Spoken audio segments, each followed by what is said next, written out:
Hey beautiful tribe, today I'm coming on to talk about the 10 tips for emotional healing.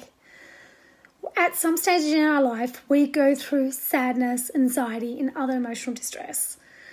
So it's important to actually realize how we can actually get through these traumas and through these tough times, and what tools we can use to actually help the journey of emotional healing.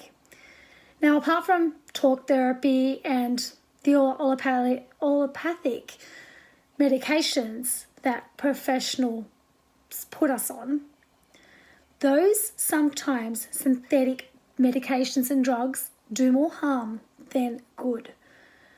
Now, sometimes you may need to be put onto them, but I would always strongly suggest the natural approach, the spiritual approach, the tools. There are many tools, there are many things that you can actually implement in your life to actually help you along the healing journey and allow you to actually recognize those emotions that you're going through.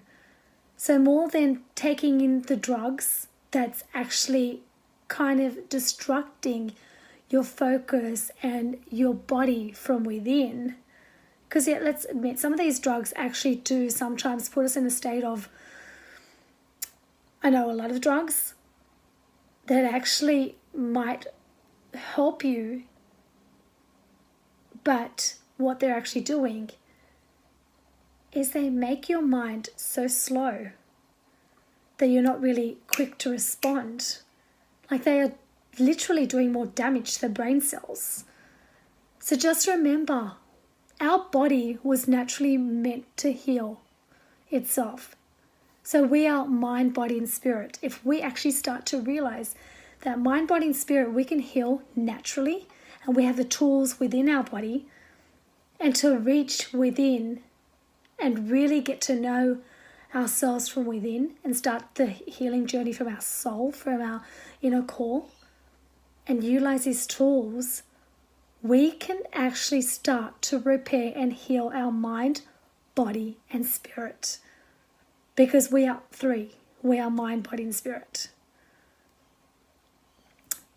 So the 10 tips that I would suggest: be yourself.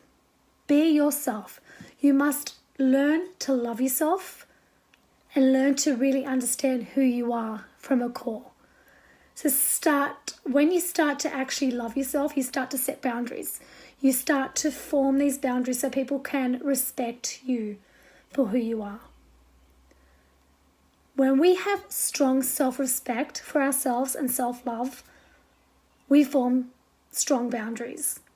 We don't let anyone break those boundaries. Immediately when someone tries, we kind of put that fence back up and we say, no, stop. I'm not going there. That's my boundary. So standing up for your values, standing up for your beliefs, standing up for what you believe in. Your opinions matter. 2, reinvent yourself. We are totally capable of reinventing ourselves. We can totally reinvent ourselves. Just because we are formed a certain way from childhood, from our parents, doesn't mean that we can't reinvent ourselves to a better, greater version. We can totally do that. It's just about our thoughts. What we set in our mind actually helps us progress to the next stage of our life. We can actually take that negative thought and make it into a positive thought, and we can actually progress and become a more productive person as well. So if you want to change to become a calmer person, so you don't react but you respond, you can totally do that. Learning about emotional distress, learning how to emotionally handle your emotions better. That's all about self-awareness. That's all starts from the inner core.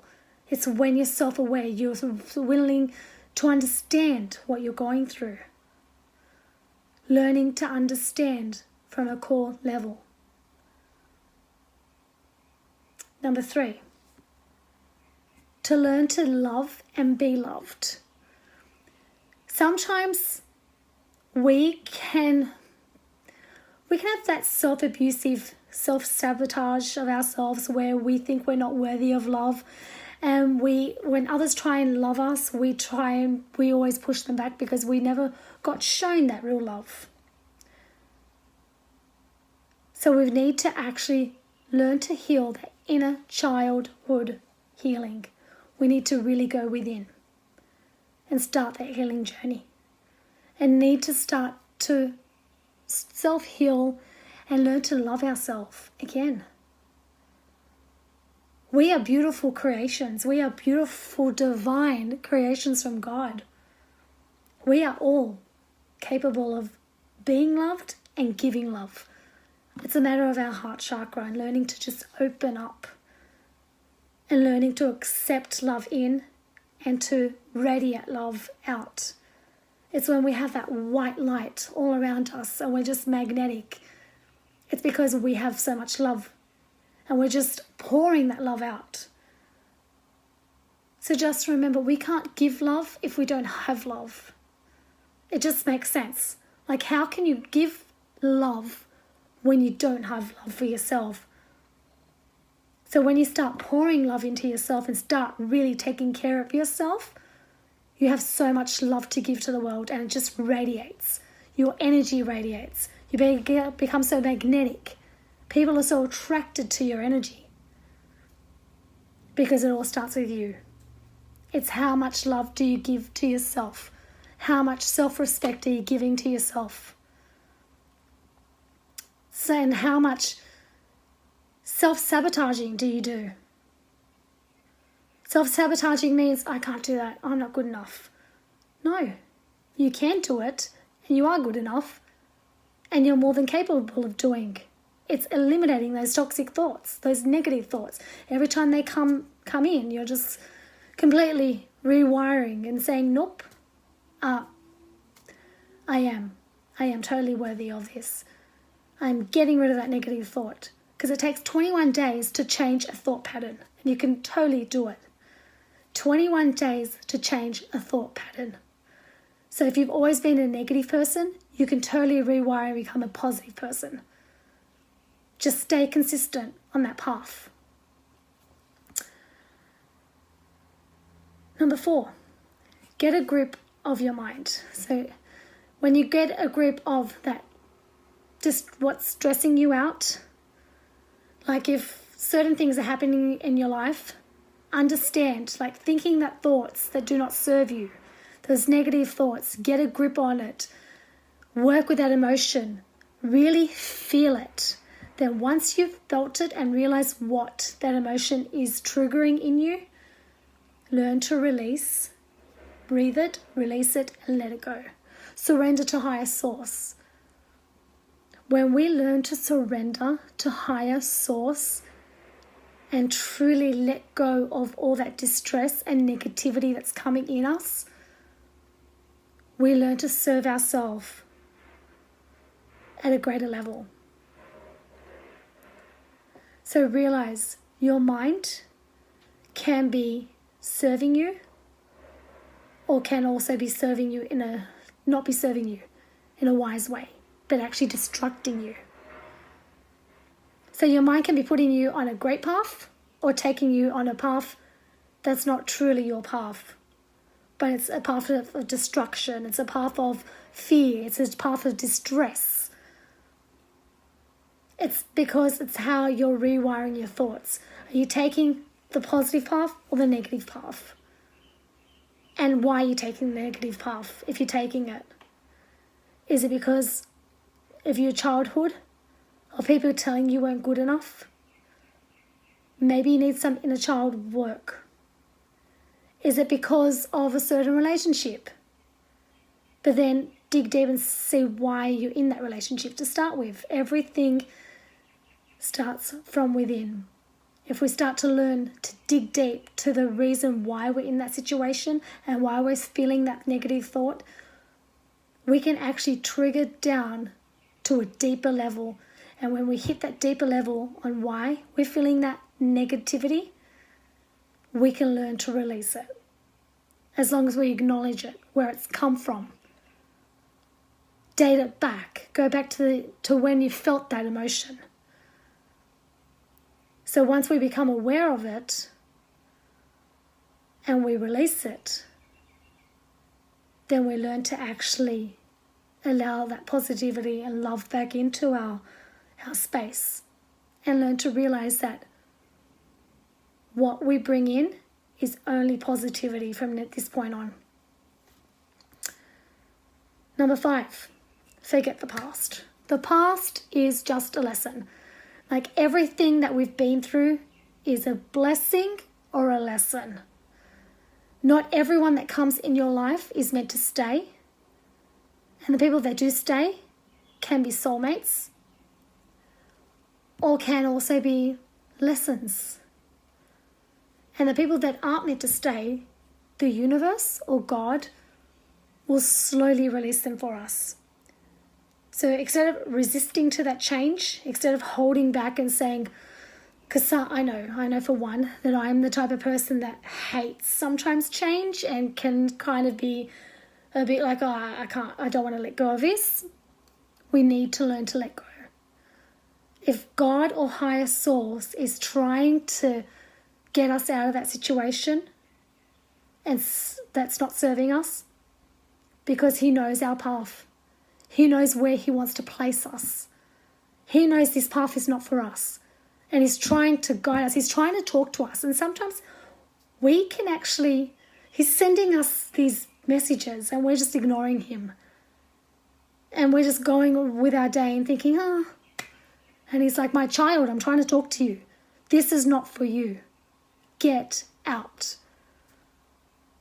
Learn to listen to God, to higher source, to the universe. Learn to listen. There's messages that are sent to us. When we learn to meditate and pray and journal, we start to get that download of information. We start to see our path. It just becomes so clear. So once we learn that the past does not define us, it's actually just a lesson, we learn to let go of the past, forget the past, and move on to a better future of greatness. We are open to that. Number 6, flip the anxiety switch. I know for me personally, I can get onto the path of anxiety sometimes when something's really overwhelming. I start to feel it. I start to get that anxiety within. And that's when I'm like, okay, I'm feeling these emotions. I'm feeling overwhelmed. Why am I feeling overwhelmed? Okay, because it's this situation. So as long as we acknowledge why we're feeling anxiety, we go within and we take that moment to be really present for what we're feeling. It's about presence. It's about truly being present in the moment and accepting it. And learning the techniques and the strategies to implement, like the anxiety strategies, the management strategies of anxiety, breathing techniques, learning to do the deep breath work, cognitive techniques, relaxation techniques. There's so many more. If you really want to learn more of these techniques or strategies, just inbox me and I'll be happy to schedule time with you and we can actually chat about these techniques and strategies that you can implement in your life that can help you when you're coming across these anxieties or these triggers or these distress. It's just learning to implement them at that time. Okay, when you can seriously switch that inner switch of anxiety to a state of calmness. So instantly, so it's it just takes you and it calms you right down. And you become less anxious and more free and more calm. Because we all have emotions. We are all going to go through distress, negativity. But it's all about how we control our emotions and what tools we can use. 7, make meaning.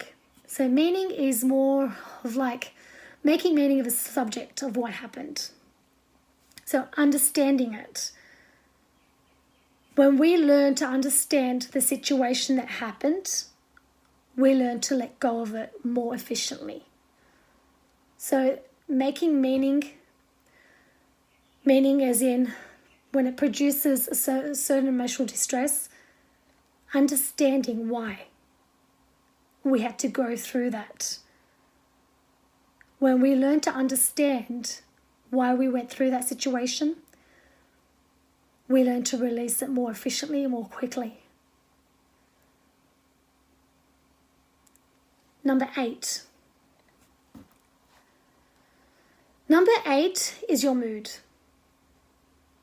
Changing your negative mood to a feeling of more positivity. So your mood. So basically, if you wake up feeling like sad or in emotional distress, quickly rewriting them with affirmations. Like, for example, if you're saying, I'm feeling blue today, you can, instead of saying that, you can say, I'm feeling a bit overwhelmed, but I know I am going to have a great day. See how you switched it from feeling, you acknowledge what you're feeling, but you put it into the positive, I am going to have a great day. So acknowledgement and reaffirming it to a more positive state of mind.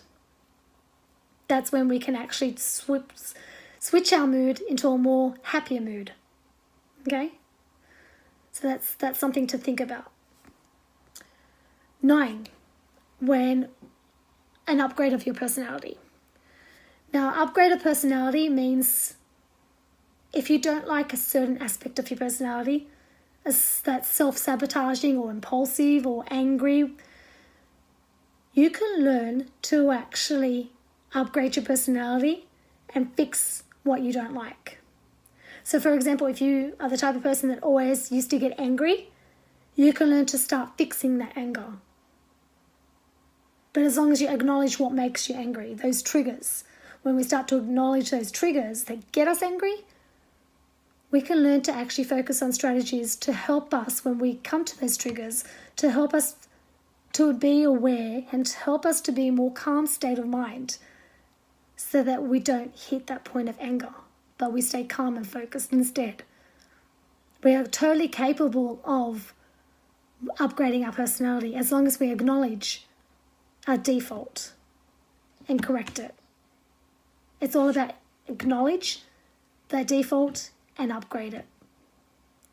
Much like a computer system, much like a phone.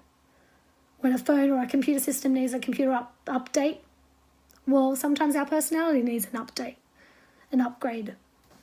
Sometimes something that's self-sabotaging of your personality that's not really taking you to the next level needs to be looked at and fixed in order to up-level. 10, how you deal with circumstances. So in life, we are going to come across external factors that we can't control, but it's our internal factors that we can control.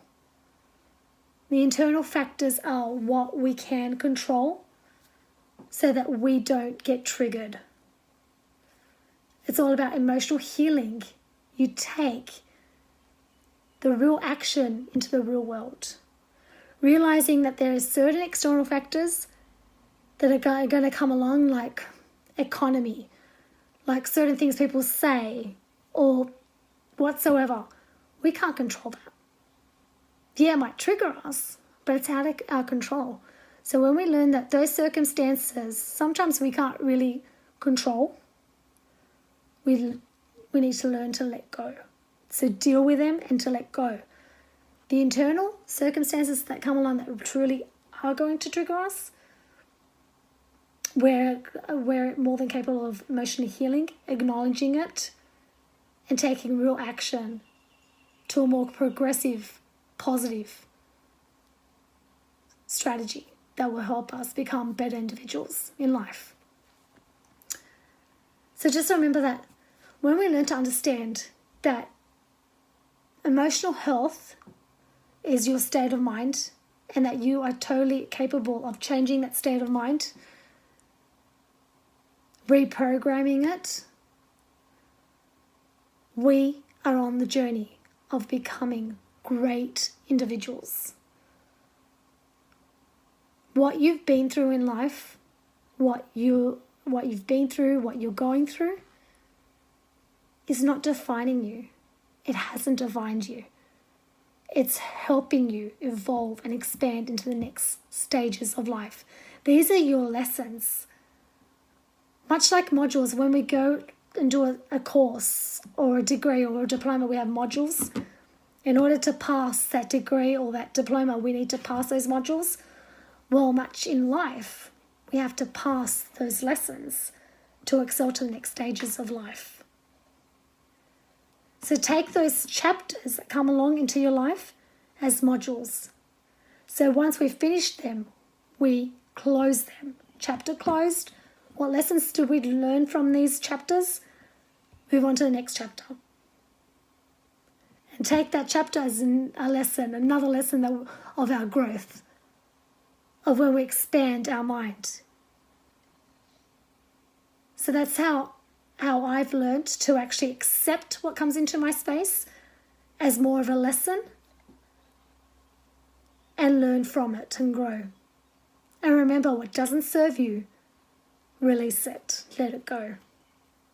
And people that come into our chapters, sometimes they're not meant to stay. Sometimes they're just coming in for lessons. So once we learn to detach from them, we open space to people, to newer opportunities, to people to come into our space and to give us new lessons in life. So I hope this kind of helped you in understanding emotional healing and how to utilize certain tools and strategies to help you in your day-to-day life. So until our next video, take care and have a great, great day.